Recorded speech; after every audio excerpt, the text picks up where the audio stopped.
know, at this point you have to try and take any positives you can, and it's difficult because the start was disastrous. And the only positives I can take is the unbelievable heart and guts and nuts that he showed to never give up. And I said in the change room, I said, you know, the amount of times I've heard over the years of fighters say, you know, I will rather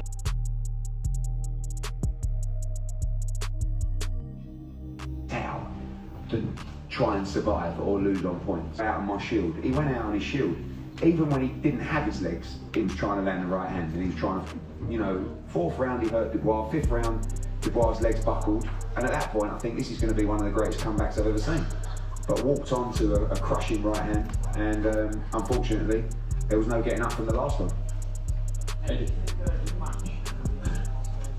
Yeah, I mean, we have a contracted fight with Riyadh season that could include the Daniel Dubois rematch. I think we need time. You know, I mean, I don't think he could have boxed much worse tonight, but you have to give Dubois brilliant, you know, plenty of credit. He was brilliant tonight. He put the pressure on. We knew that he'd be dangerous in the early part of the fight, and the start couldn't have been worse, really. AJ will believe that he can box much better and beat him, but Dubois is going to be full of confidence. And we have to look what happens on December 21st. If Tyson Fury wins, or if Tyson Fury loses. But no immediate rush, but I know what AJ's like, and he would love to have another crack at it. Eddie,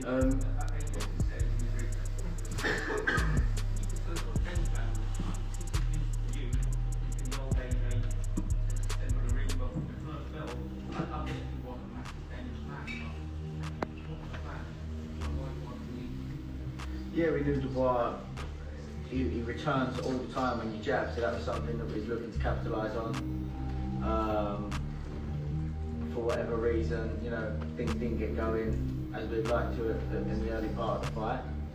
That was just one of the things that we was looking to pick up on. Obviously, there was a few other things as well, but just didn't manage to get the things that we was looking to get going early, and then. A couple of things that we was looking on to capitalise on, like Eddie said at the end, there was a couple of very short spells of it, and one of those when he managed to land that right hand, and then there was a couple of things we wanted to do to follow up moments like that, and just didn't apply it the way we were prepared to, unfortunately. But by that point, a lot had gone on, you know, he's not thinking straight, so yeah, difficult, very difficult field to swallow. Eddie, I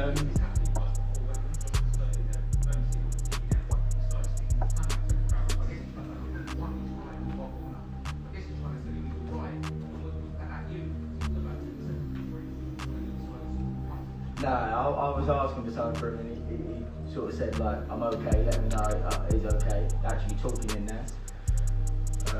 And then he come back for the last round and just said to me, these are the moments that we live for, you know, and talked about rolling the dice, and that's what he done. And like Eddie said, you know, a lot of people talk about when they're having an off night, and that was an off night, and, you know, I'd just like to say that me and my team have received a hell of a lot of credit for good performances that we've had, so it's important that we take responsibility for the bad performance as well, so we're willing to do that.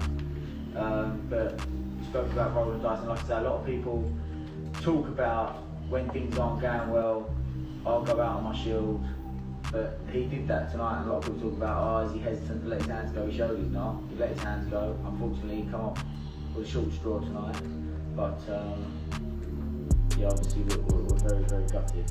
Eddie, another positive 96,000 at Wembley Stadium. Sorry, Lee. One positive from the fight, I mean, 96,000 at Wembley Stadium tonight. A lot of people would argue without Anthony Joshua, considerable amount of stadium fights wouldn't be filled the way they were. I mean, how do you reflect on kind of, I mean, the massive crowd in there to support Anthony Joshua tonight? It was incredible, and you know, I think Daniel Dubois deserves a lot of credit as well. You know, I don't think he was disrespected as the champion, but he was the clear B-side in the fight, and he come out as a star tonight as well. You know, I think he's a handful.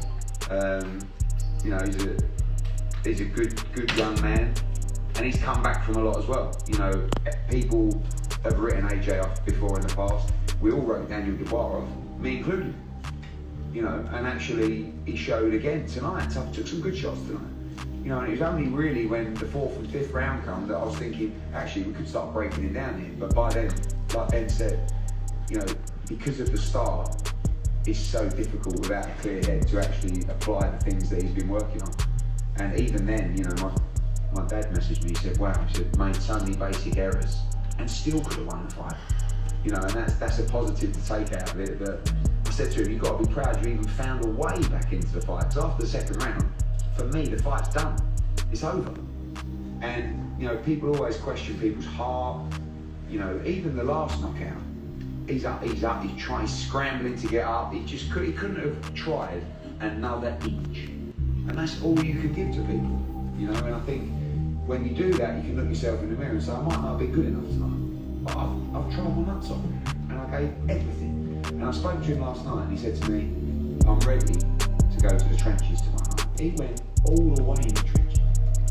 You know, people talk about taking a knee, spitting a gum shield out. I mean, listen, when Daniel Dubois hit him in the nuts in the 3rd or 4th round, I'm screaming at AJ to take the full 5 minutes. Like, that's actually a little bit of inexperience. Like, at that point when he couldn't stand up, he's been hit full blown in the conference, right? All he's got to do to the ref is just, you know, that's not him.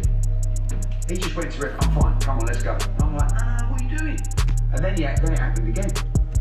Because he just came to fight tonight. And, you know, when you talk about entertainment, maybe vulnerability, but also a huge puncher that's prepared to let his hands go. It was a hell of a fight, you know, and like I said, as guys would be like, Daniel deserves a lot of credit because tonight was his night. Not being elevated to interim champion, tonight was the night that I believe he became a real world champion. And you know, he's got a big future ahead of him as well. Eddie, obviously, AJ is going to be disappointed. He was excited to be back at Wembley in front of 96,000 people, but we'll all agree he showed so much heart tonight. How much admiration do you have for him for doing that? Always, because I think when it's not just the admiration of being in the ring, it's the admiration of how he lives his life, how consistent he is working with Ben, and the achievements that he's had in his career, the money that he's made, and he still wants it more than ever. And you know, I think, you know, unless there's something Ben's not telling me or AJ's not telling me, which I know there isn't, camp was good. You know, like, no excuses, well prepared, nice and confident, looked unbelievable in the changing room. I mean, punching so hard. He just had a disastrous start.